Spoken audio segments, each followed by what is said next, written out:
Turkey stunned the United States with a 98th-minute winner, beating the Americans 3-2 in a World Cup group stage finale that, on paper, meant nothing, but in reality, meant everything to the 70,000 fans packed into SoFi Stadium in Inglewood, California. Let's set the scene. The US had already clinched the top spot in Group D. Turkey was already eliminated. Stakes? Zero. Drama? Plenty.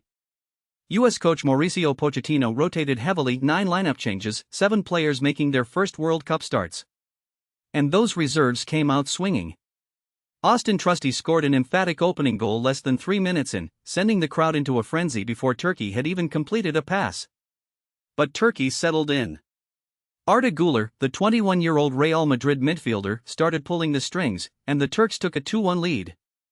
The defensive breakdowns were glaring. On the first goal, centre-back Mark McKenzie tried to jump a Güler pass, got caught flat-footed, and Güler waltzed past him into the box. The second goal featured Weston McKennie losing an aerial duel, Joe Scally giving Kenan Yildiz way too much space, and a neat backdoor run that left the US backline looking a step slow throughout. Then came the second half. Sebastian Berhalter, despite picking up an early yellow card, struck a sensational long-range goal to pull the US level at 2-2.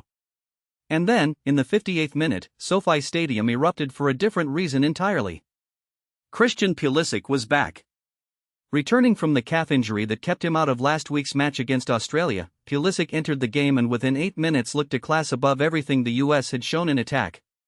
He had a shot clip the post in the 63rd minute, and another chance go just wide in the 77th.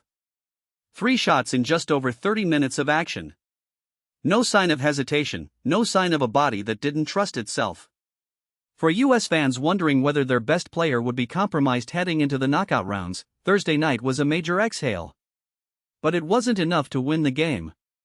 Turkey played to the final whistle, and with literally the last kick in the 98th minute, Kaan Ayhan broke the tie and handed the Americans a 3-2 loss. Here's the bigger picture though. The loss stings, but it also raises real questions.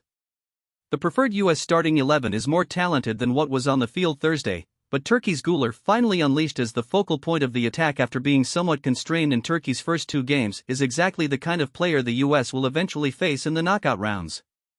And against him and players like him, the margin for defensive error shrinks considerably. For now, the US moves on with the top seed in Group D, and a round of 32 matchup against Bosnia and Herzegovina on July 1st in Santa Clara, California, a chance to reset, get healthy, and get back to what made them the group winners in the first place. That's the story from SoFi Stadium, a game that didn't count in the standings but counted plenty as a reminder of how high the ceiling is, and just how much work remains to reach it.